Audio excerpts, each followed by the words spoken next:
Hello, welcome back to the reading of the poem of the Man God, written by Maria Valtorta, Volume 2.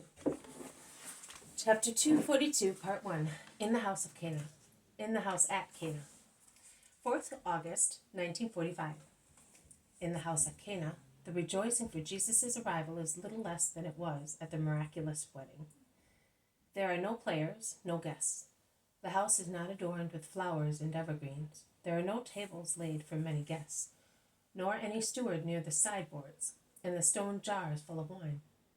But love excels everything, and it is given in the right form and measure, that is, not to the guest, who is probably also a distant relation, but still a man, but to the master guest, whose true nature is known and acknowledged, and whose word is venerated as something divine. The hearts in Cana, therefore, love with their whole selves the great friend, who appeared in his linen tunic at the garden entrance, in the green of the garden and the red of the sunset, beautifying everything with his presence, communicating his peace not only to the hearts to whom he addresses his greeting, but also to things. And it really seems that a veil of solemn, joyful peace is laid out wherever he turns his blue eyes. Purity and peace flow from his eyes, wisdom from his lips, and love from his heart. What I am about to say may seem impossible to the reader of these pages, and yet the same place which before Jesus' coming was an ordinary place, or a busy place excluding the possibility of peace, which supposedly should be free from work bustling, is ennobled as soon as he appears there, and the bustling becomes orderly and does not bar the possibility of supernatural thoughts mingled with manual labor. I do not know whether I have made myself clear. Jesus is never sullen, not even when he is more disgusted with something that has happened, but is always majestically dignified, and communicates such supernatural dignity to the place in which he moves. Jesus is never a jolly fellow, or a complainer laughing coarsely, or looking hypochondriac, not even in the moments of greatest delight or deepest depression. His smile is inimitable. No painter will ever be able to reproduce it. It is like a light emanating from his heart, a bright light in the hours of greatest joy, because a soul has been redeemed or approaches perfection. I would say a rosy smile when he approves of the spontaneous deeds of his friends or disciples and enjoys their company. A blue angelical smile to remain in the field of hues when he bends over children to listen to them, teach them, and then bless them.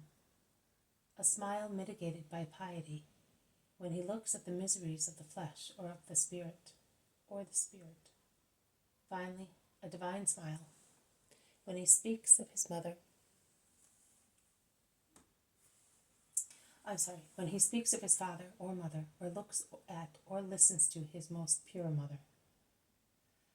I have never seen him hypochondriac, not even in the hours of bitter torment.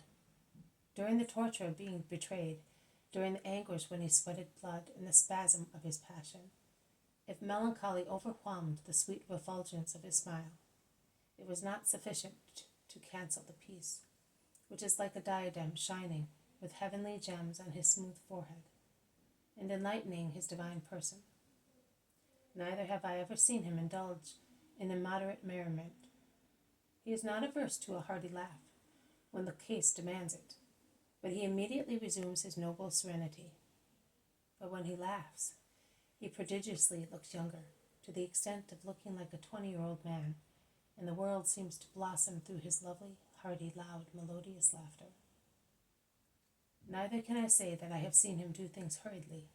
Whether he moves or speaks, he does so calmly, without, however, being sluggish or listless. It is probably because, tall as he is, he can stride, without running, to go a long way, and he can likewise reach at distant things, without having to stand up to do so. Even the way he moves is certainly gentlemanly and majestic. And what about his voice? Well, I have heard him speak for almost 2 years, and yet at times I lose the thread of his speech, as I become so engrossed in studying his voice. And Jesus, very kindly and patiently, repeats what he said, and he looks at me with his smile of the good master to ensure that nothing is missing in his dictation, because of my delight in enjoying and listening to his voice and studying its tone and charm. But after 2 years, I am not in a position to say precisely what the tone is. I definitely exclude the bass tone and also the lighter tenor tone. But I am always doubtful whether it is a powerful tenor voice or a perfect baritone voice with a very wide vocal range. I would say that it is the latter, because his voice at times takes bronze-like notes, mellow and so deep, particularly when he speaks to a sinner, to lead him back to grace, or he points out human deviations to crowds.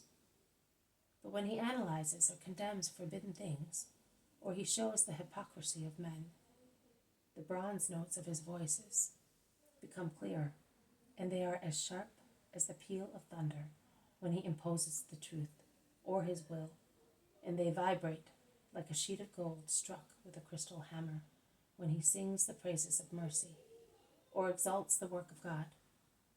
But the timbre of his voice is a most loving one when he speaks to or about his mother. Jesus' voice is then really imbued with love, the reverent love of a son and the love of God who praises his most perfect work. And he uses the same tone, although not so strongly, when speaking to his favorites, to converts, and to children. And his voice never tires, not even in very long speeches, because it colors and completes his thoughts and words, emphasizing their power or kindness, according to the case. And at times I remain still with the pen in my hand, listening, and I then realize that he has gone too far ahead, and that it is impossible to catch up with him, and I remain still. And Jesus kindly repeats the words. He does the same when I am interrupted, to teach me to patiently endure bothersome things or people, and I make him understand how bothersome they are when they deprive me of the beatitude of listening to Jesus. Now at Cana, he is thanking Susanna for the hospitality granted to Aglae. They are by themselves under a pergola laden with grapes, which are already ripening. All the others are in the kitchen refreshing themselves. This has been a reading from the poem of the Man God, written by Maria Valtorta, Volume 2, Chapter 242, Part 1, In the House at Cana. Thank you for listening. I will see you tomorrow. May God bless you, and may peace be with you.